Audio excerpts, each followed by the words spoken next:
Welcome to WalaWay. This is Ron and I'm joined once again by my amazing, esteemed co-host, Mr. Mut. How are you? How are you? I'm doing good, man. It's been a good week since we last spoke. Yeah. A couple of things have happened in the NBA, so I know we're going to get straight into it. But I know we just watched the highlights of the Spurs and Nuggets game. Anything stand out to you? And that dude Jokic is unbelievable, man. Like, how do you guard? He just looks so easy to guard. Yeah. And then you just see him killing one of the best young players in the NBA we've ever seen. With no athleticism, no speed, no nothing. He's just killing, bro. I think this is what happens when you work on your game, right? Yeah. And you work on all facets of your game. It kind of goes back to what we were talking about last week about how European players focus on practice more than American players focus on games as a youth player. So their fundamentals, if Jokic wanted to, he could play 20 years, average 20 and 10 if he wanted to. Sure. But he probably doesn't want to. Yeah, he'll probably be finished at some point. Go back to his horses. Go back to his horse racing, right? Yeah.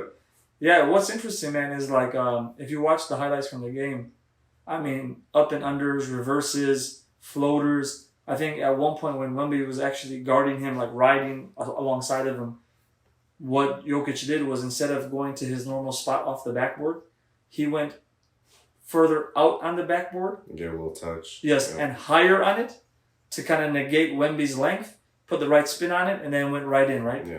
For me, this like shows me like this is what happens when you work on your game and you do like non-normal things, right? Because most people are like, I'm never going to have to use this part of the backboard to make a shot. Yeah. But when you're so comfortable with the ball leaving your hand and you kind of have a mastery of spinning it, knowing if I hit it off this part and spin it this way, it's going to go in here, just like pool kind of. Go ahead. No. That's what Shumpert was saying about Kyrie. When he was younger, he used to play on a backboard that had holes in it. Interesting. So he used to find ways to spin it off here and bring it here and this way because there's no backboard here, so I gotta hit it over here, give it a little more power, so it can go in. It's interesting because I had when I grew up, I had a 12-foot rim. It was set at 12 foot, and I had a basketball that was like super smooth. So I remember even as I used to play ball, it was very hard to take the ball from me. Like I just had very good control handles of it. And it's interesting how your childhood circumstances will give you an advantage in some ways, man. But, back to Jokic, the thing that really stands out to me is, as you mentioned or alluded to, is he super fast? No. Is he super quick? No. He's strong, but is he like a dominating strength? He's not like a Giannis strong. He's like a from God strong. Yeah, he's basketball strong. He's basketball strong. He's not a Giannis strong. He's not a Shaq strong. He's not a Dwight Howard strong. But he's like functional strength. He knows how to use his strength better than other people. But the point being is, there are people who are faster than him, right? Yeah. Are there people you think that are faster than Jokic? Of course. Are there people who are quicker than Jokic? Of course. Stronger? Yeah. Can jump higher? Yeah. But man, the way he puts it together, his pace is just trying to dance with someone that has no rhythm. You can't. It's hard to. It takes two to tango. That's a great way of putting it, man. His rhythm kind of throws you off, but what I see is actually he'll catch it. He does all the fundamental stuff, right? Fake left, jab, go right. Give you one of those. Yeah. Bring the ball up, give you a slight pump fake, spin it around, give you another pump fake, spin it back. Like he does. His moves have moves, right? There's like sequences of moves that he puts together. It's like a branch. Oh man, it's so amazing. It's so if you like basketball and you enjoy basketball, it's so beautiful to see. Love his game. You think he's? Yeah, I was gonna say I just want to give a quick shout out to Aaron Gordon. Okay, the alley-oop. Man, because Jokic at 7 or whatever, 6'10", 7 foot, whatever he is, he's up there with the best passers of. I don't want to say all time because that's a bit early, but he's definitely one of the best passers in today's game. And Aaron Gordon's timing on those backdoor lobs just opens their game way more than people like to appreciate it. When they picked him up from Orlando 3 or 4 years ago, I told people, I'm like, this is going to be the difference maker for them because it finally gives them another competent all-star caliber player who can do a little bit of everything. Yeah. He can score. Does he got the best stroke? No. But he can get the ball in the bucket. Yeah. He defends. He grabs rebounds. He can definitely grab the rebound and lead your fast break, at least in the initial phases of it.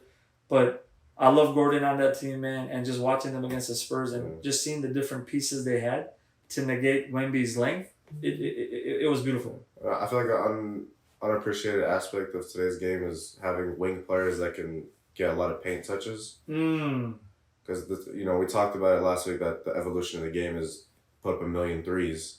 When you're collapsing, you have a dude that's is 6'9" with a 50-inch vertical. He could dunk it every time, or you're just gonna help. He's gonna kick it out to Michael Porter or Jamal Murray, and Jokic's not a slouch from the 3-point line either. So having a wing player, because I feel like that's what the Mavericks are missing. I know they tried to do that with PJ Washington at the trade deadline, but when you have a real dude that can catch it on the wing, rip, and dunk it, that really opens your offense. Especially to what teams want to do today. We'll get to the Mavericks because we got more to talk about there. But you brought up a point. It's interesting because I had a conversation before you showed up, and somebody was telling me that a big basketball head, I won't mention who, but someone who was directly related, a brother of one of the all-time greats of the NBA, was telling him like your son don't have him work on his 2-point game anymore or mid-range. Yeah. Have him just extend the range. And I don't know. For me, I completely disagree with that. I don't know what your thoughts are. It's funny you said that because I had this talk with my dad yesterday. I disagree, but it's kind of where the game is going, where the mid-range is kind of obsolete, or the catch-and-shoot mid-range is an obsolete shot. Obviously, Kevin Durant, Devin Booker, they feast. Right. DeMar DeRozan, these stuff. Pull-up mid-range. Yeah. It's where you got to guard all three levels. But David West, like those type pick of and player, pop. Yeah, pick and pop to the elbow or pick and pop to the short corner. That's not really a player anymore. So forget about the pick and pop version of it where you're just catching and shooting. But you brought up like KD, Devin Booker, I brought up DeMar DeRozan. These guys, Chris Paul, even those older, they have that mastery. They can get mid range. So the reason I disagree is this: from the 3-point range, I feel like you have two types of players. You got a guy like Steph who's gonna get his shot off of anywhere and shoot it at a high clip from the three, similar to Trae Young and some of those other guys who can basically score from wherever they want. And then you're going to have those 3-and-deep type of players, and they can extend their range, who can catch and knock down the open three or even the closeout three. Yeah. But my thing is, like for mastery for most players, I still feel like that mid-range is where you can live, right? Because if you have an offensive player who can shoot from the outside, you're going to load up on him, or you're going to maybe bring the double, and then, defenders are scattered over the floor. Where's an area that's going to be kind of neglected? Mid-range. The mid-range. So if you can get in there and you can start shooting at a high clip, that forces defenders to do different things. That opens up the lob game. That opens up even more corner threes. So I think master the mid-range and become a competent 3-point shooter. Yeah. Now, unless there's a person who shows a high caliber of like Steph Curry type play, Ja Morant type play, De'Aaron Fox type play, Trae Young type play, who can do what they want. Luka, shoot, fade away, step back 3-pointers, contested. That's different. But I think for most players, I don't think it's good advice. I had this talk with one of my trainers a long time ago. Not a long time ago, but just a couple, probably like last year. And I was like, Coach, why do we practice a lot of mid? Like, I don't think I've ever shot in a mid-range in a game, ever in my life. He was like, it's good to have, obviously, for 3-level scoring, but mid-range also helps you with your touch around the rim, knowing how far you are, knowing how much you got to put on it. Because really, when you're 3-pointer, you're full extended. That's a good point, yeah. Mid-range, you kind of got to find that. You're still going to be full extended, but you got to find that sweet spot where it's not a floater, it's not a 3-pointer. You got to kind of expand your game a little bit. Yeah, that's a valid point, man. I mean, Carmelo was a guy who was good at 3-point score. Like, was it, you said 3? You referred to it like the 3 levels of 3-level scoring. 3-level scoring. Yeah, Carmelo's a master. Yeah, Carmelo's a master. KD's, I would say, he's a 3-level scorer as well. Interesting, man. Interesting to see the evolution of the game and how it goes back and forth. The point that I was going to make about the Mavericks, man, is I went to my first game. I've been to maybe one basketball game as a kid. Very vague memories. That was in Chicago. But this is my first basketball game as like a functioning adult, even a teenager. And it was a beautiful experience, man. I didn't think I would like it. I was actually trying to avoid going to the game. Somebody got me tickets. We sat like 5 rows above the court. Oh, nice. Behind, it was the Heat versus the Mavericks at the Mavericks, and we sat kind of behind the Heat's bench. Oh man, it was amazing. I went one time for my birthday, like 2020, and we had like higher seats. So I was like, like it's cool. Like I've been to a bunch of Mavs games. Like, when the Mavs were horrible, we were getting tickets every weekend. But when we went to that game, we were really high up. It was kind of boring, and we were kind of getting smacked because that's when the Lakers won the chip, of course. Oh, okay. This is the bubble year? Yeah. Okay. Before I went to the bubble. Sure. So we were getting smacked. People started leaving. And my uncle, he was sitting like kind of where you were sitting a little bit, probably maybe a couple rows back. He was like, "Oh, come sit with us. Like, there's no one here. Everyone left." And when you go down and you see like, man, like Alex Caruso, and you watch him on TV, he just looks like a normal guy. When you see him, he's huge. LeBron looks like a 6'10" truck. You just grow appreciation, and then when you go to warm-ups and you see guys you've never seen before, probably two-way players that can't miss, they're shooting from half court, they can't miss.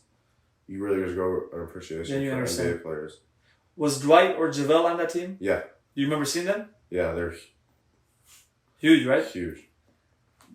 You know what was interesting? The first thing that stood out to me, I was like kind of in silence for 10 minutes because I was taking it in. Because it's a different experience. Number one, I didn't realize the Mavericks arena was in the city. Yeah, it's downtown. Yeah, like it's in the city. I was like, this is very interesting. It's in the middle. Yeah. And then I walk in, you get right into the arena. We went to our seat. I was like flabbergasted the way the arena's built out. I saw Mark Cuban sitting where Mark Cuban does. I saw Spoelstra. I saw Jason Kidd. So the ambiance was interesting. And then, you hear all the music and stuff just like you do. And the music is playing, all the guys are dribbling and whatnot. Spoelstra's coaching style is very interesting, right? Extremely animated, very vocal, very demonstrative. And Jason Kidd the whole time was like hands crossed over. Opposite. Very opposite. Hands in his pocket, kind of just chilling, right? Watching Kyrie in person was amazing.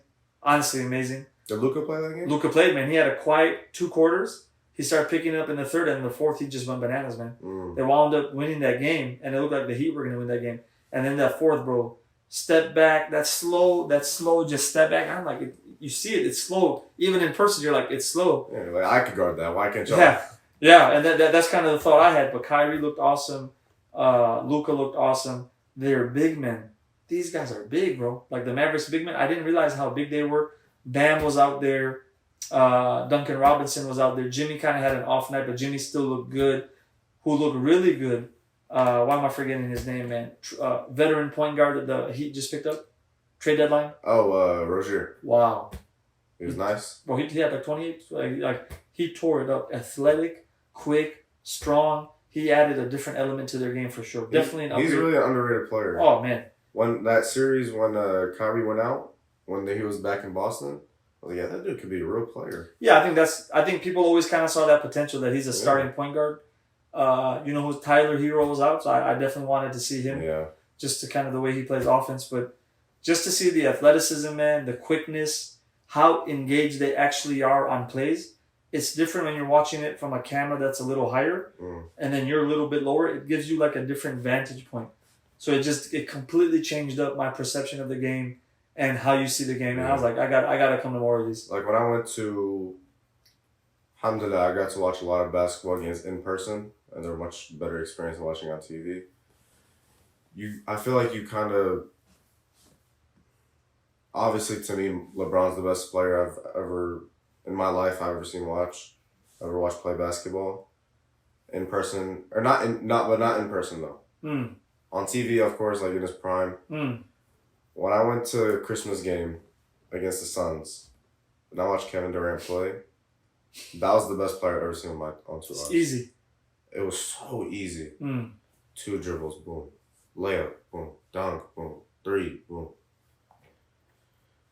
Just the skill of these guys are just crazy. The crazy thing about him is he's like a weed head. I don't know if you know this. Yeah. I just wonder, man, like what if he didn't do it? I'm not saying that, I'm not making no social commentary here or no religious comment. I'm just saying What if that makes him better? Weed makes him better? Yeah, what if he's more relaxed, he's not worried about pressure or the fans or... But there's different strains of it and all that. I'm just wondering, like, at what point does it just mellow you out too much? I don't know. I could be completely off about it, have no idea about it. But it did make me think about it. Remember, we kind of talked about confidence in our first episode. What if that makes him more confident? Yeah. Like he doesn't feel like someone's on the, like he could just poop. Yeah, I mean, yeah. No, again, no commentary.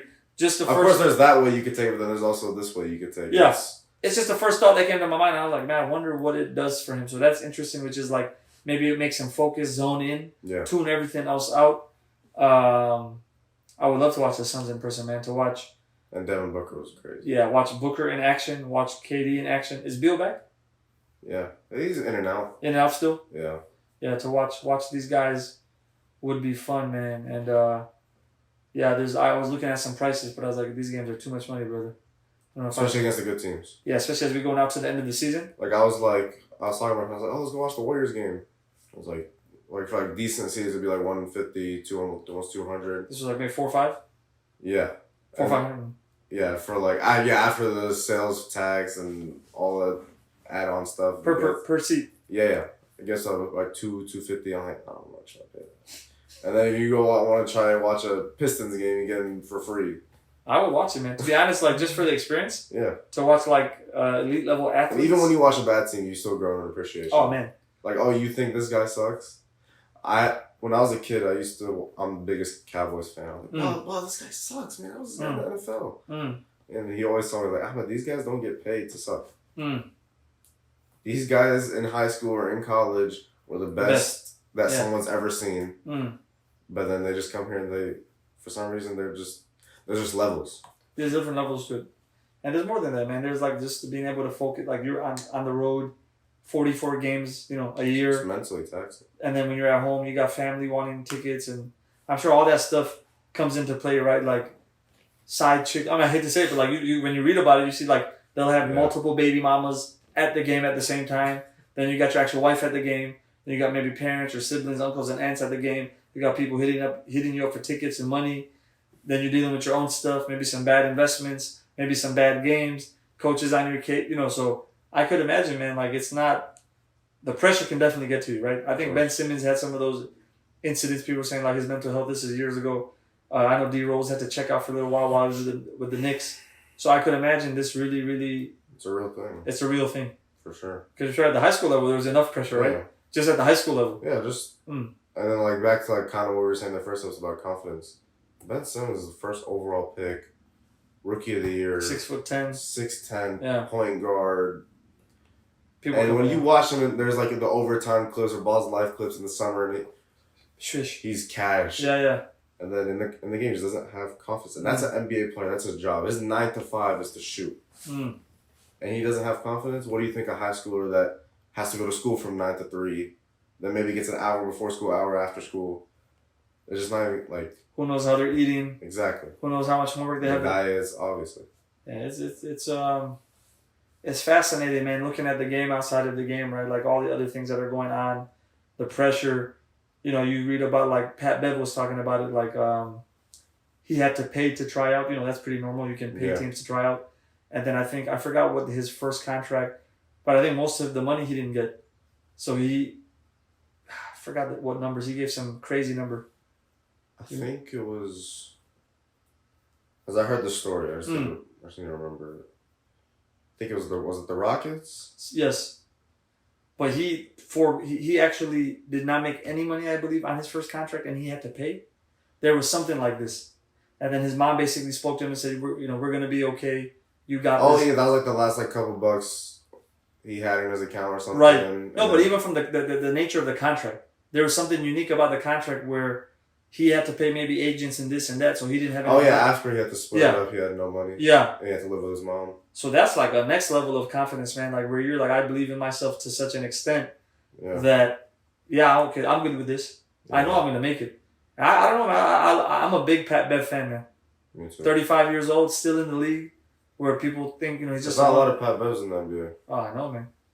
Confident, defensive dog. I think a great... People on the opposite team hate him. Until he's on their team. Oh, and then you love him. I could imagine just having a guy like Pat Bev. You don't want to play against him, but if he's on your team, you're smiling from ear to ear. You love him. Yeah, no, but he's that Chicago, brother. That's Chicago. So, yeah, it's interesting, man. But I definitely want to go to more games. I want to go to the Spurs game. I want to watch the Spurs and the Mavs play. Yeah. I need to see Wemby in person. Oh man, me too.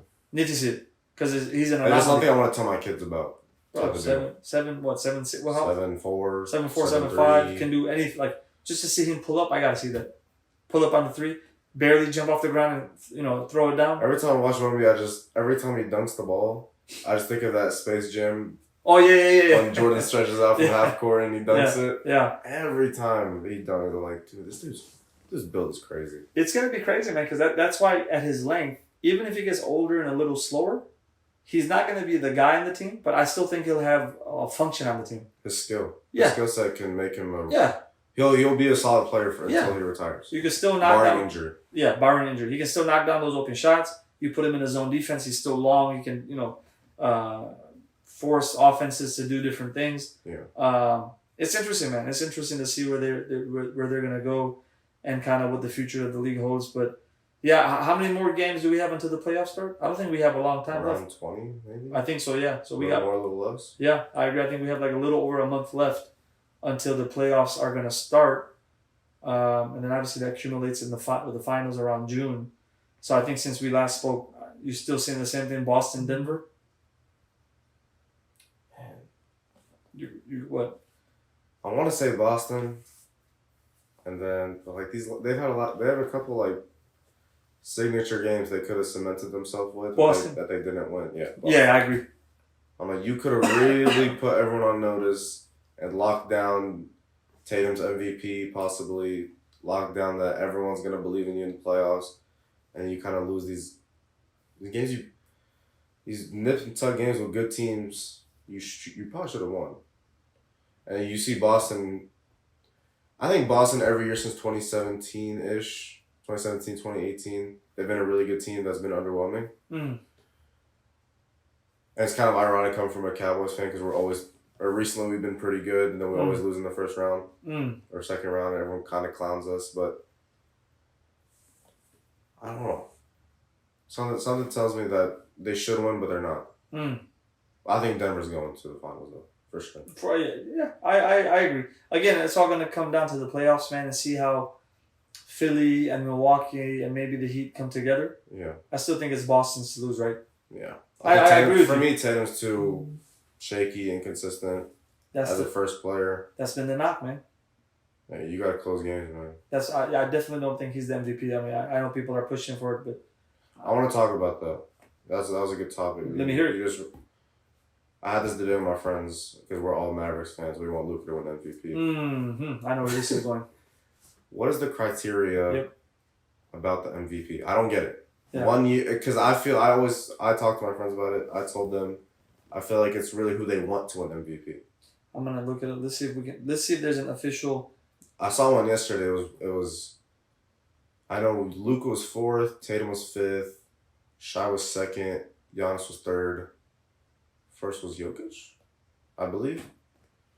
That was by the NBA. I saw their little board. So, I'm looking at what it has here. The MVP is ultimately a narrative-based award, but winning has been paramount for voters. So it's definitely very subjective.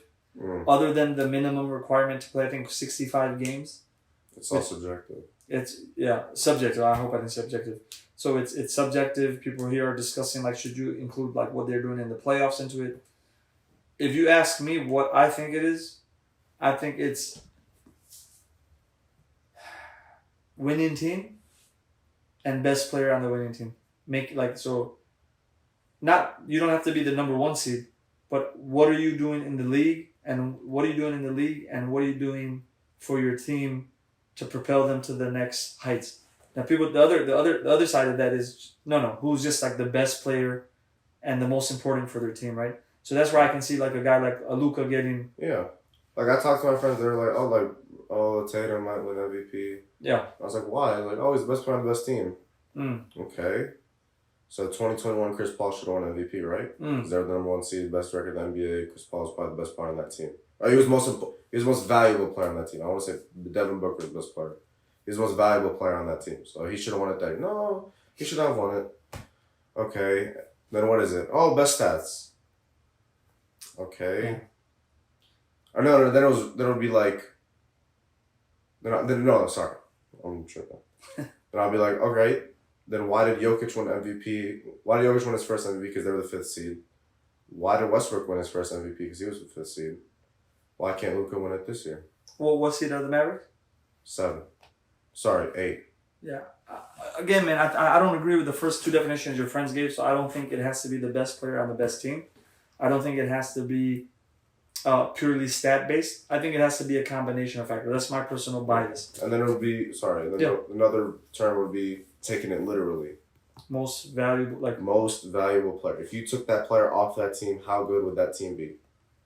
But to be honest, you could say that. I mean, I think Luka would win MVP if that was the case. What about the Kings? What would the Kings be without De'Aaron Fox? If they didn't have De'Aaron Fox, they'd probably be with the Pistons. Yeah. Who knows? So that's something that was a little tricky because you don't know for sure. Yeah, everyone's fighting for that last couple seeds then, right? Like at least these guys.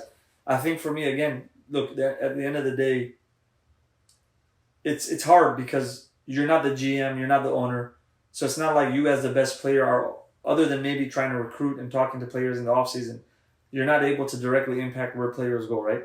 So that pressure and that onus shouldn't be put on you.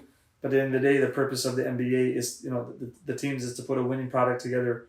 It's a business, but you're trying to win an NBA championship, right? Of course. Now everybody's in a different part of their journey in that. So Luka might wind up winning one in 4 or 5 years, right? And he's going through the steps and the hurdles he has to now. Look, for example, when did the Mavericks make it to the Western Conference Finals? Was that last year? The year before. You could have argued then, like if you look at that season in its whole, maybe this guy should have been MVP. Because he took a team that had no business, respectfully, being in the Western Conference Finals, and he took them to the Western Conference Finals, right? That's not easy. That's not an easy feat at all. But then it goes to the thing where, like, do you want to count playoffs? Right. Because it's a regular season award. Let me give like an example. Like, just say let's use last year's for example. Like, you're gonna dox De'Aaron Fox's great season because they lost in the first round. Right. But this player went deeper, so he has more games to prove that he did better than De'Aaron Fox. But De'Aaron Fox might have had a better regular season. So it gets tricky right there. It's hard, man, because De'Aaron Fox could have lost in the first round. And he could have also had an amazing first round. Yeah. Right? It could have been other teammates who didn't perform. It could have been the coach who didn't employ the right strategies and whatnot. It could be a variety of things. I think, again, it's a tricky one. I think this is also why we have the All-NBA teams. I think the All-NBA teams are a better indication of who the best players are. It's not All-Star. Yeah. Just no. Yeah. I think the All-NBA teams are really what should get focus. And then for the MVP, it's so subjective, man. Because you saw last year or the year before when Jokic won, they were, on ESPN, they were trying to make it into like a racial thing, right? I was about to say that. Yeah, which was totally not cool, right? And then you can also see now the power that the media has in influencing these type of decisions. I thought he was the MVP because they were propelling. Jokic? Yeah, Jokic. Oh. They were propelling themselves to be the best team in the league. That's what it looked like to me, at least. They were healthy for the first time.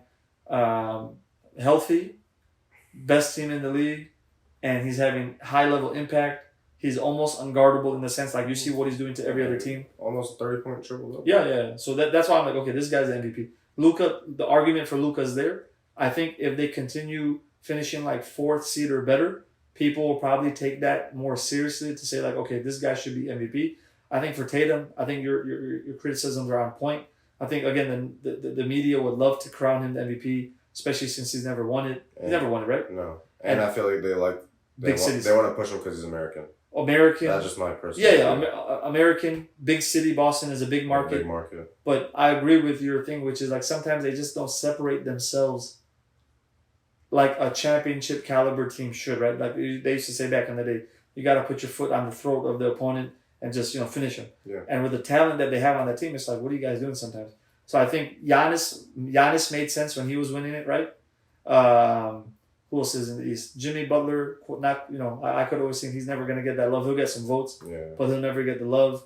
Dame will probably never get the love. The East is really just Embiid and Giannis. And maybe Tatum's the next tier. Yeah. Yeah. In the West, you have Jokic. You have Luka. LeBron, AD. You think AD? MVP of the season? No, I'm talking about this year. I'm talking about a player that could possibly. Yeah. He's got, in terms of talent, I think Booker probably will like Booker offensively, but maybe because of defense and I don't know. I feel like Booker probably won't ever get taken seriously in that category. Kawhi, because of the injuries and like the minute restriction sometimes or missing games, even though I think this year he's been great. But you know, if Kawhi didn't have that habitual up until this season missing games, I think people probably take it more seriously for Kawhi Leonard. And that's probably it, man. De'Aaron Fox, if they were able to finish in the maybe first, second, or third seed. What seed are they right now? I don't think they're 6. Yeah, exactly. I don't think. Yeah, they're not quite there. Who are the first 3 seeds in the West? It's The West. Nugs. I'll tell you right now, Thunder. Oh, Thunder. we forgot about Minnesota. We forgot about Shea, and we forgot about Cat. What about those guys? And Ant. And Ant. Why not those guys? Why not Shea? Only a half game out, man. Only a half game out of the best record in the West. I feel like if they kind of stay, I feel like if Shea gets the first seed, They'll give it to him? They'll give it to him over Jokic. Just because voter fatigue, no matter what your view is on voter fatigue, it's a thing. Yep. Unfortunately. Yep. Because LeBron would have 1 million MVPs and Jordan would have 1 million MVPs. Sure. Voter fatigue is a real thing.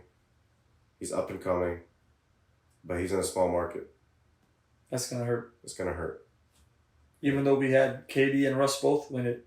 In OKC. I I feel like you gotta have a historical season to do it. Yeah, but he doesn't get the same love as them. Even though he's getting more love than he has traditionally, he still doesn't get the same love as them. Mm-hmm. Yeah. Because at the end of the day, Lakers are on TNT more than Thunder. Yeah. It's unfortunate, but that's what it is. What do you think about Cat and Anthony? Would you consider them a small market? Yeah. And I don't think it's all just about small market. It's kind of just the narrative about the Timberwolves. In my life, or in my basketball consciousness, Timberwolves have never been very good. I kind of got the Timberwolves after KG and when they were really good, but it's kind of hard for people to grasp that. Dang, they're pretty good. Cat's doing this and Ant's doing this, and it also, in their defense or in the voters' defense, again, we said it 100 times today. The league's just so talented. You can't. Everyone's averaging 30. Everyone's putting up a triple double. Everyone's doing this. Everyone's doing that. It's tough. It's hard. So it kind of just goes with the narrative of who they want to win MVP. Because you can make a case for anyone. A valid one, too. I think you're on point with the media narrative, so that's why I don't see Cat and Ant being there. Maybe Ant in the future. I think Ant will in the future. In the future, I agree. I think he's the face of whether people want whether they want him to be or not. But in terms of ability, in terms of being a cerebral, he's gonna attack. He's not scared. He's going after it. He's a dog. So I think Ant definitely could be the future of this league, man. Again, barring injury and any type of other issues. But I like Ant. But I think it's going to be Jokic. Shea's the dark horse. Tatum. Who the media wants. So it's going to be Jokic. Shea. Is Embiid back? Embiid can't win it. Because he minimum requirements? Mm-hmm. So he's not even back yet. So now you got your 3. I don't think anybody from... Okay, and then Giannis might be a dark horse in there, but I don't think he'll ultimately get it. And that's probably... Man, the Sixers fell all the way to the 8th spot. Wow. Because of his injury. And that kind of shows you what I was saying earlier about if you took that player off that team, what would they be? And I'm surprised the Bulls are on 9th. Wow. So that's honestly better than I thought they would be. Much better than I thought. My Spurs got to lose a few games, man. I need them to be the worst team in the league again. Got to get that number 1 pick, baby. If they get that 1 pick, do you want them to draft? For sure. That's a great question. 50-50, depending on who they can package and get. But I think we spoke about that last time. Yeah, I think it was the last time on the down. Who are you going to get, man? Who are you going to put a package to? You said Trae Young's available. Who? Trae Young. Nah, not for the honestly, not for the number 1 pick. But this year's draft is weak? Very weak. There's no Zion. There's no Ja. How about these other 7-footers they got? Yeah, there's a million that one Wings. dude, the Alex Sarr. Mm. We're gonna have 2-7-1 guys. I mean If they can that's play kind of together. what the Timberwolves are doing. Yeah, if they can play together, bro, why not? Yeah. If Maz Basalis. He's like a 6'10" wing from the G League. like I said, I would potentially put a package together. I'm a big Booker fan. I don't know why. I don't think he's ever leaving. Yeah, I know. Yeah, same thing with Ant. Like I love Ant, but I don't think Ant is. I don't think he's on the market.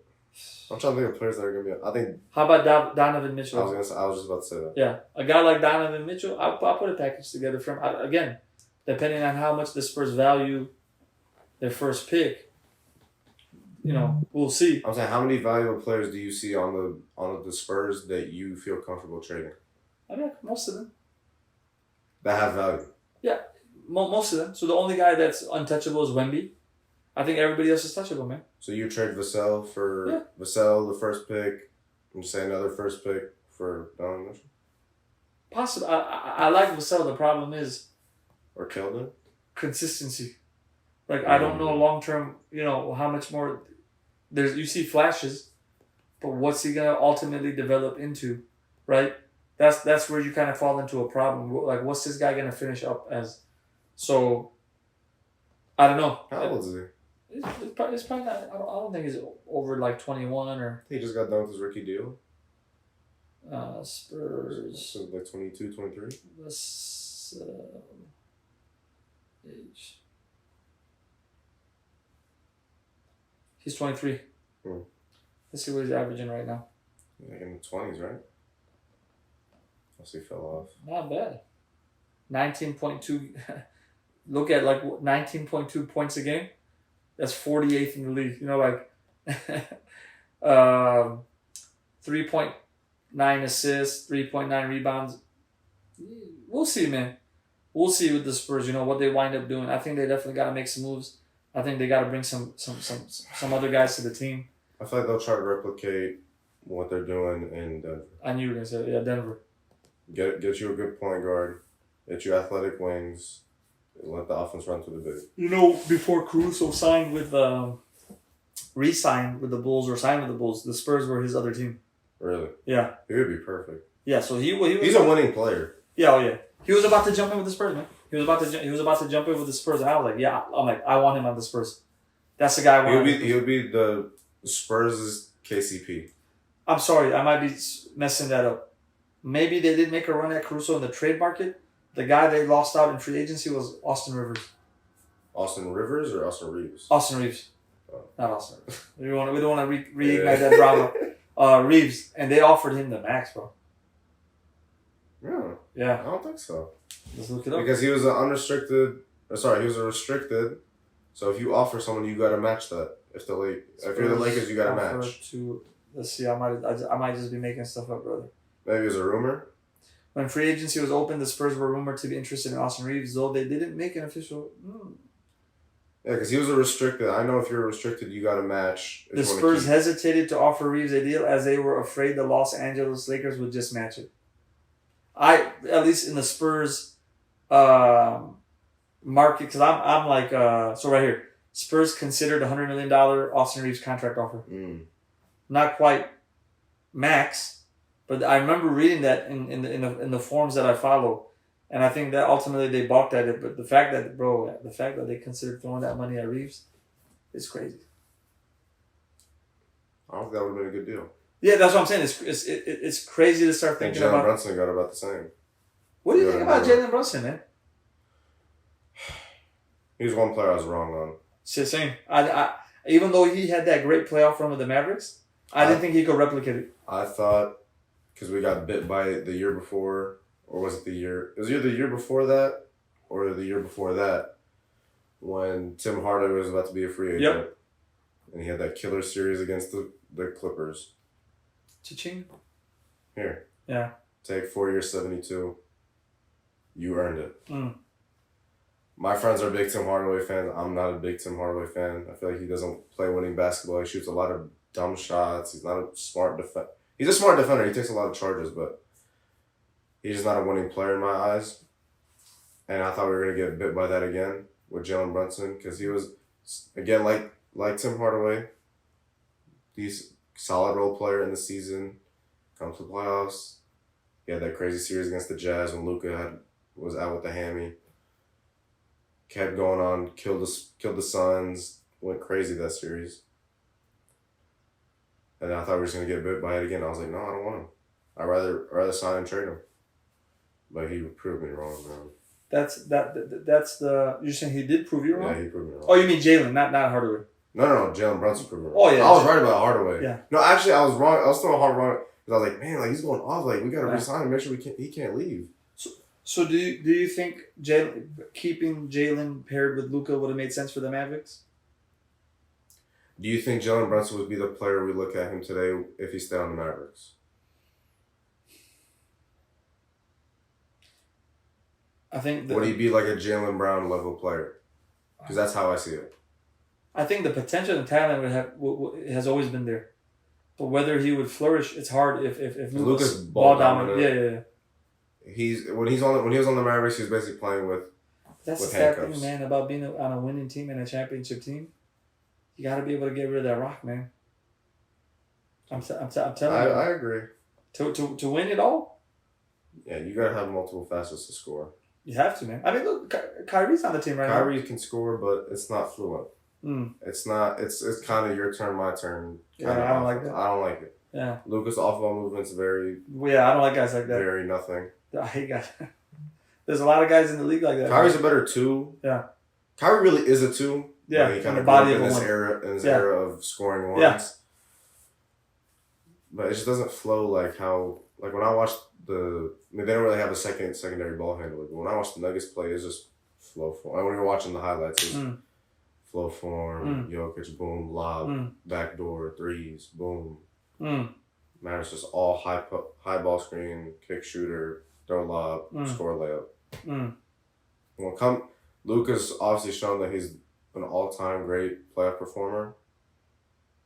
But I feel like you need an efficient way to score without exerting as much energy. I don't like guys who don't move well without the ball. The guys who are ball dominant that don't move well without the ball. Pet peeve, man.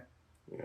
You gotta get involved in other ways, man. You gotta get involved in other ways. Like you gotta go set some off-ball screens, jump to a corner, become a threat somehow. I don't want to be a homer, but Luka's so unathletic. Yeah. I know. So where he can't backdoor cut. Yeah. He can't slip screens. He can't. But still be more involved in the play action, man. Like you know. When Luka's off ball, he looks very disinterested. Yeah, I know. Which is very frustrating. I know. There's a handful of guys like that in the league, man.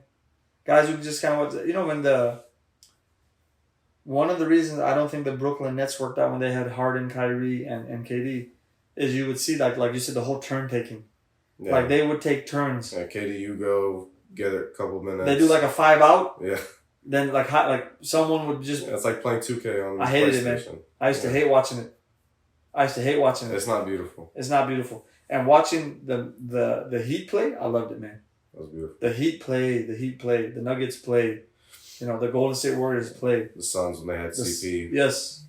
You need guys who can put you in half court sets and be the maestros, and everybody knows their role and their function. That's why I wanted to see Tyler Hero, man. Tyler Hero coming around screens, picking and popping. Duncan Robinson was there, but Robinson was injured. He had like a heat pack on his back the whole time. So that was unfortunate. And then this other Nikola Jokic that the Heat have. Oh, Jovic? I think he's got potential, man. Did he play? He played. Yeah, he played. He looked good? He missed, I think, all or most of his shots, but the movements were good. Yeah. I like the movements. He was playing the right way. Yes, I like the movements. I like the looks. He just wasn't hitting. But the movements look nice. I feel like he's going to be a player. Yeah. Interesting. Yeah, I feel that way. Just from that one. Do you think he's a player that they can build around or a player that they could develop and trade? Both. I wouldn't say build around. He's part of... Or become a rotational player. Absolutely. Yeah, absolutely. I do believe that. Yeah, I do believe that. Bro, he's a 6 foot, looks 6'9", 6'10", or how big he is. He looks 6'10". Yeah, he's big. He can move really well with the ball, without the ball. He can shoot a little bit. It's just putting it all together. Yeah. And then I saw the Mavericks X him. I guess people really high on him, and he hasn't panned out. He hit some big shots. Oh. Did you hear about... Sorry, go a little bit off topic.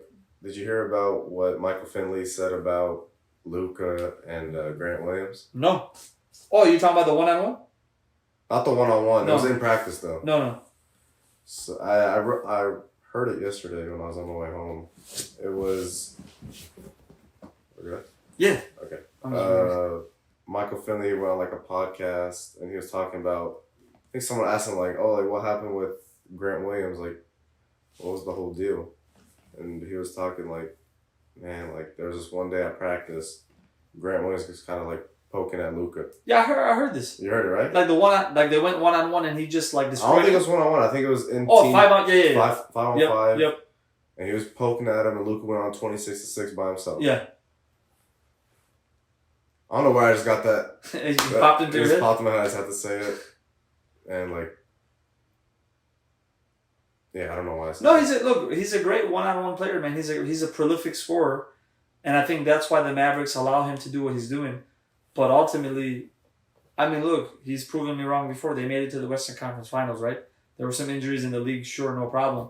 But ultimately, I feel like you're comparing him to James Harden. A little bit, yeah. But I would give Luka the benefit of the doubt, and I wouldn't compare him to James Harden because we've seen James Harden have stinkers in the playoffs. Luka becomes a different player in the playoffs. But just remember, man, when James Harden was on the Rockets, 9 turnover games, 3 for 17. Bro, they made it to Game 7, I believe, against the prime Golden State Warriors. Yeah, without CP. And it really took a CP injury to kind of derail them. Otherwise, you're talking about the Rockets possibly winning the NBA championship, right? I look, as much as I dog on James Harden because I don't like one-way players, I don't like guys who don't, even though people said he's gotten much better this year with the Clippers. But I don't know, man. In some ways, Luka can do more offensively in the sense of it's not just a step-back three. It's the floater game. He can also post. I mean, James Harden could finish at the rack. James Harden had a little floater. I don't know. But I think that's a good... Another thing that's a big difference is there's about a 3 to 4 inch height difference, man. Between James and... Yeah, James like 6'5". Yeah. Like 6'7". And that 3 inches is going to make a whole bunch of difference, bro. If Luka needs to transition into like small forward, Carmelo type, power forward, even, you could get away with it. With James Harden, you're not going to get away with it. Yeah, I just don't like it, man. I don't think it's winning basketball. He's super good. I think you got to hide his deficiencies a little bit better, and I think the Mavericks definitely try to do that with the team they put around him. And that's why ultimately, I don't know if him and Kyrie are going to work out, but I don't know. But then kind of what we were watching about the Perk thing. Sure. About how Charles was calling him out about how the Lakers and the Lakers and the Warriors not going to make a push at the playoffs. I'm going to add the Mavericks into that conversation in this way, as in, do I think that either of those teams, all three of those teams are going to win the championship? No. But do I believe those top teams don't want to see those guys in the playoffs because they know Luka's going to... In the playoffs, Luka can give you 40 every night. We've seen Kyrie get you 40 in the playoffs. We've seen Devin Booker do that. We've seen Kevin Durant. Seen LeBron, obviously. AD. You don't want to see those guys in the playoffs. So I think it's a matter of... I kind of take it back to football, about Tom Brady. Tom Brady, his last couple of years in New England, they did not have a great team. But everyone said, if Tom Brady's in the playoffs, I'm not betting against them. This year, Patrick Mahomes, they didn't have the best team. If he's in the playoffs, I'm not betting against them. When you're such an all-time great player, you kind of always have that slim chance. Like 2018 Bron. That team was horrible. But they had prime LeBron James, and there's always a chance they're going to win, and no one really wanted to see them. Swept the number 1 seed Raptors. Is that the one that they still had DeMar? Yeah. DeMar, Kyle. Yeah. I don't know if Ibaka was on that team, but I don't think yet. OG was a young player. Yeah. I get it, man. I get it. But I think it's so much easier to then, in a series, easier said than done, what I'm saying. But if you just really have to load up your defense in such a way where you're trying to guard one person and control them. And again, easier said than done. I think that's much easier than fluid motion, and everybody moving and, ball moving, this and that. Ball dominance is still ball dominance, man. All it takes is for that guy to have a bad game, a bad series, and it's a wrap, right? As opposed to relying more on your teammates and things of that nature. But then you can see Luka go crazy against the Suns in Game 7 and outscore the whole team in the first half. Like I said, man, he's proven me wrong several times. So, but again, they've always... I agree with you about he's too ball dominant. But come playoff time, I'm not betting against playoff Luka? No, I'm not betting against him. Let's see, brother. Let's see. It's going to be fun. I think so. I definitely am looking forward to watching the playoffs and watching all those games and then seeing how the teams do and see who kind of who we discover during these playoffs and who kind of has a welcome home party and things like that. It's going to be fun. The NBA playoffs are always fun. You know who I think is going to step to the center stage in the playoffs? Underrated player, Franz Wagner. I think he's very good. Remind me, whose team was he on before this team? Franz was drafted by... He's younger brother. Okay. Mo Wagner was drafted by the Lakers. There we go. Yeah. Franz is very good. He's kind of like I want to say like what teams like to target. 6'10", 40% from three, athletic, long, plays a little bit of defense, can rebound. I think come playoff time, he might be a player that is going to get a lot of people that don't really watch the Magic. But he's going to get a lot of people's watch. Magic, right. What place are the Magic in? 5th? They're good. 5th, the Magic 4th. are in 5th place? Yeah, they'll be a salty team come playoff time. The Magic are in 5th place. You're right. My boy was talking about the Magic. Paulo. Of course, Paulo. Cole Anthony. Fultz. I forgot about Fultz. Yeah. Interesting. Yeah, I'll be honest. I don't watch much of the Magic, but maybe I should. It's like come playoff time, he might be a player that's gonna catch your eye. I'm like I said, man. I'm excited. Playoffs are usually when I like hunker down at home. Yeah. Watch the games, enjoy the games. You see that's when the dogs come out, right? Yeah. And that's when people earn their money, like you talked about Tim Hardaway. Like that's where people try to show out. So it's gonna be fun, man. I'm super happy with this part of the season. Now we're gonna slowly transition into the postseason, and we'll see, man. We'll see if the Nuggets can make it through. We'll see if the Celtics can make it through. Maybe the Bucks get their act together and put a string of series together to make it through. I don't know. It's gonna be fun. Do you think the Celtics will change anything if it doesn't go to plan? Oh, they have to, bro. It's a big change. They have to, because think about it. Because what's wrong with their roster? They're deep. They got a rim protector. They got 2 superstars. The fact that you guys traded for or signed a guy, that we knew that had some injury and back issues. Porzingis? No, you're talking about the Suns, right? Did I say Suns? You said Suns. Oh, sorry, I meant the Celtics. That's a great question, man. I mean, both teams for that matter. No, but the Celtics, that's a great question. I don't know, man. The only thing they would change, if they made a drastic change, would have to be Brown, no? Brown or Holiday. I feel like Holiday's expendable, though. Yeah, that's what I'm saying, because he's expendable. So that'd be the logical piece. I also think Holiday, let's see, I think he's older now, probably mid-30s. Yeah. He's not even playing no more. Drew Holiday. He might be 33. Man, he's only 33. He's only 33, bro. Yeah, he's 33, but he's definitely going to be expendable. If they kind of scapegoat him, you have now Derek White. People are considering one of the better defensive guards in the NBA. So how many years until people are going to start criticizing Tatum like how they should be? I think some people do. I think some people do, and they realize that these guys are not true alphas or true ones, right? Jaylen Brown owns a lot of that. You'll see him do things like this, like finishing with his left hand, because he gets criticized for his left hand a lot. So I think these guys are starting to be aware of that. It's interesting, man, because as a Spurs fan, when we traded Kawhi to the Raptors, one of the more serious trade opportunities we had were for either Tatum or Brown. And then I think that what the Spurs were trying to do is they're trying to hit a home run. They said, no, we want both of them. And then the Celtics said, no, we're not going to give you both. Yeah. So. I don't know how I feel about that, man. I agree, man. I think a lot of people share your reservations. They had a golden opportunity in the finals. They made it to 1 or 2 finals. 1. They lost to Miami in the conference finals last year. Yeah. They should have went to the finals. That's terrible, right? You got to win. But they only went to 1 finals? Yeah. And then the Suns only went to 1, right?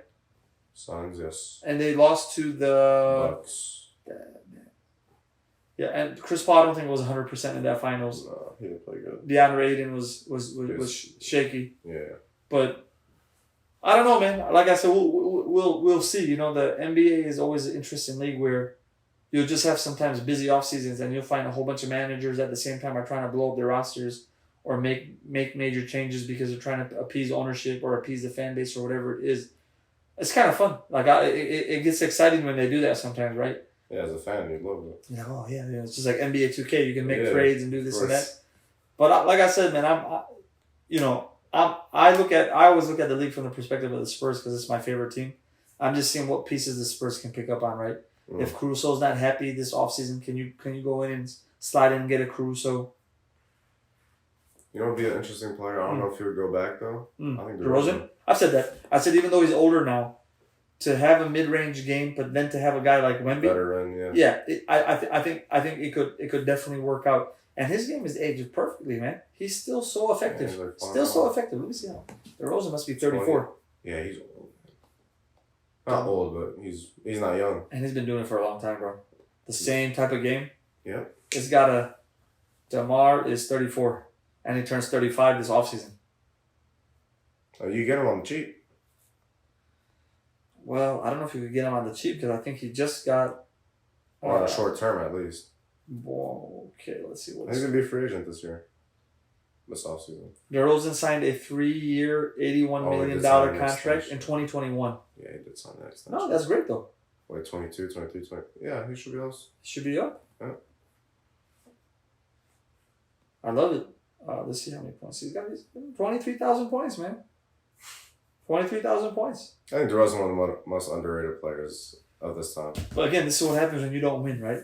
Like all the Raptor teams that always look so good, and then they had to face LeBron James, and then the year LeBron gets traded back, you know, he gets traded to the Western Conference as well, and then he couldn't hide from LeBron. Yeah, it's unfortunate. Yeah, so I think it's interesting, man. It's interesting. I like DeMar. I've always been a fan. I love the mid-range game. I just think you got to pair him up with the right guys. We'll see. A Caruso, adding another defensive player on the Spurs. I love the idea of it. You know what would be crazy? I think the Bulls have a lot of players that could fit the Spurs right now. Lonzo, hopefully he gets back. Yeah. He would be a perfect player for Wemby. Passer, defender. DeRozan, obviously, the veteran, mid-range scorer. Zach LaVine, younger, more athletic. There were some talks about Zach being interested in the Spurs. Yeah. That like before the trade deadline. That would be an interesting trade. So Kawhi Leonard, again, that was another trade the Lakers were offering. The Lakers wanted Kawhi. Yeah. And it was Lonzo, Ingram. The Zubats? Either Zubats or Julius Randle. Something like that. It was a nice package, but the Spurs they were like, not. Was that when they were trying to get AD? That's before they got AD. Yeah, they were trying to pair up LeBron and Kawhi. Yeah. There's a lot of what ifs in the NBA, man. That would have been scary, bro. Like, have you heard that what if about Paul George almost going to the Cavs? No. LeBron? No. I didn't know that. Yeah, he talked about it on his podcast. I didn't know that. He was like, it was this close. He was about to go to... That would have been nice. I think it was after Kyrie left, though. So it wouldn't have been all three of them. That's still good Paul George, though. That's still that was OKC Paul George. Yeah. And he is the player. He's the type of player that he needs to play with. Like Paul George, I feel like he needs a type of guy like LeBron. Paul George is one of my favorite players of all time. A lot of people say that, man. I meet a lot of guys who love, like even Carmelo Anthony's son. Did you see the other day that clip? His favorite player is. I was shocked. I don't know if you know. Do you remember? Do you know a guy named Sekou? Sekou. Brother used to be security guard at Bayina. Uh-uh. And then he's a security at Irving Masjid. Favorite player, Paul George. I want to say he's my favorite player, but I always said if I have a son and he wants to play basketball. Really? Like Paul George? Exactly like Paul George. Really? Defender, scorer, all three levels. It'll probably be Paul George, Devin Booker, play style. Not him. Yeah, those are probably the two guys. If I'm having my son, and DeRozan. Yeah, if I'm having my son watch somebody, I'm having him watch Kawhi. And Luka, to be honest. No, but not the off-ball stuff. Because Kawhi doesn't look fluid. It's simple. Yeah, it's fundamental, effective basketball. Now, he could get fluid. I don't care about you. No. You want to watch how to move defensively, how to be engaged. the mid-range, the 3-point finishing at the rim. I wouldn't mind him watching Devin Booker. I wouldn't mind him watching Chris Paul. Because of my bias, I'm going to have him watch Manu Ginobili and see all that stuff. But it's going to be interesting, man. What do you feel about the Manu hate? I hate it, bro. People see casual fans don't realize how good he was. And they always point to his point average. And what I try to tell them is because he came off the bench. No, he came off the bench because the Spurs were lacking a punch off the bench. And Pop didn't say this guy's not starter quality. It's not like Pop said, okay, you're going to come off the bench because we just signed Vince Carter. Yeah, because you're not good enough. Yeah, no, because we want Roger Mason Jr. to, guys who are not at Manu's level, right? Of course. So, George Hill, right? No disrespect to those guys. Those guys balled out with the Spurs. But it's strategy, right? And that's why I try to tell people, sometimes you have to sacrifice ego to win championships. You want to see Manu Ginobili go off? Watch Manu Ginobili in the playoffs. You want to see Manu go off? Watch Manu in the Olympics. You're going to see Manu in full force. We want to see Manu go off? Watch Manu before the injuries and watch him go one-on-one with Kobe. And a lot of what Manu does is unappreciated if you were not watching him. Yeah. Because he'll you look at the box score, he had 21. That's good, I guess. Yeah. How many shots? And when you read it, yeah. Last 4 minutes he had 14 points. Yeah. No. Again, watch Manu in the playoffs. If you watch Manu... Most clutch, very clutch. Brother, watch him 05 when they played the Pistons. If he didn't have one bad game, they were saying he would have won the Finals MVP against the Pistons, not Tim Duncan. He had some amazing games against the Pistons. I'll show you afterwards because I don't know how much you know about those Pistons. Was that with Rasheed, Ben Wallace? Yeah, Billups, Rip Hamilton, Tayshaun Prince. That team was good. Rasheed Wallace, Ben Wallace, and Antonio McDyess. Defensive powerhouse, bro. Manu was carving these guys up. Who's coaching that team? Larry Brown. Larry Brown. Yeah. So you watch Manu against those teams. Watch Manu against the Phoenix Suns in the playoffs where he's got 48 points. Watch him against Team USA. Watch him against Team USA. Watch him when the Lakers... Against the Heat. When the Lakers were bad, watch him against him in one-on-one with Kobe. It's fun to watch. There's defense there. People didn't think he could play. He was defending very well. Again... Manu was James Harden without an ego. Or without the ball dominant. I say much better overall in the sense he was a much better. See, James Harden, defender. Yeah, better defender. James Harden would get assists because he did some very simple basketball. He was so good at driving. Someone's always going to be open in the corner. Manu was a maestro with the ball. He was a maestro. He's a wizard. He's a wizard with. That's why I say Westbrook's assist totals could be kind of skewed or flawed or have an asterisk. Yeah. Because it's either he's dunking it or he's dumping it down to Steven Adams. I tell people there's athletic assists. There's assists that you're going to get just because of athleticism and speed. And then there's Chris Paul, Jason Kidd, LeBron, John Stockton. There's the smart, I'm going to put people where they are. He's going to cut here and then he's going to step 1 foot. I don't need eye contact. Jason Kidd will do stuff at the 3-point line. That's the basket. And he loop it he throw it like this, right there, pop. That's mastery, Jason man. Williams. That's mastery, man. So yeah, Jason Williams. I love Manu's. I have a Manu shirt, bro. That's the only basketball shirt that I have. Yeah. I was wearing that shirt yesterday. Somebody's like, "You got a Spurs shirt on?" That's my favorite team, man.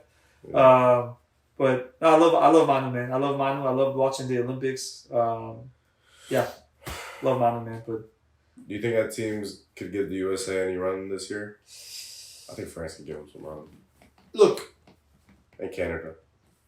If the USA send all their best players and they learn how to play Spurs style, Golden State Warriors style of basketball, they won't. But if they did, they wouldn't lose. The reason they always get into these dogfights is because they revert back to what they know, which is pick up basketball. Yeah, pick up basketball 1-on-1, and then you see the other teams pick them apart, right? So I think the chances are always there. France looks good. Spain has kind of fizzled. Argentina's fizzled. Germany won the World Cup last year. Germany, you got not Yugoslavia, like Serbia, Lithuania, whatever team these guys. Slovenia, right, with Luka and whatnot. There's always going to be teams that have a shot, but I still think it's the NBA's, the world's to lose. Now, as the world keeps developing, it's going to be fun. That's what I tell people all the time. No, this is great for basketball. Yeah, just wait. Just wait. It's great for basketball. What's happening is amazing. The fact that other countries, other players are getting better, and they watch NBA basketball, and you got international coaches who probably are pissed off, and They hate NBA basketball and they wanted to coach in the NBA, but they can't get in. So they spend 4 years game planning against how to beat Team USA. Yeah. It's great. It's not like all Americans that want flag football in the Olympics. I didn't know that. I'm like, dude, like, obviously we're going to kill everyone. Yeah. Like, that's not fun. That's our sport. Yeah, 20 years ago, USA was winning the finals by 60, 80 Yeah. points. Nah, That's not fun. those days are done. Yeah, a couple years ago, they lost to Nigeria in the preseason game. No, yeah, I remember that. Yeah, That was a big deal. And they were like two guys who like barely played in the NBA Yeah. or and the G League or something like No, that. there's actually an appreciation because there was a good amount of players on that. There was like, no, but they weren't on the level of the Right. players on the USA Yeah, team. There's G Leagues and last man on the bench type of players.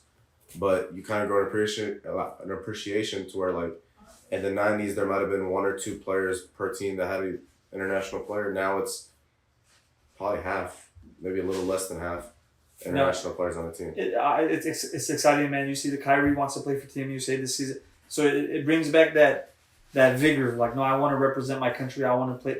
I like that. Right? The whole Redeem Team, the reason the Redeem Team happens is because Argentina spanks us. Yeah.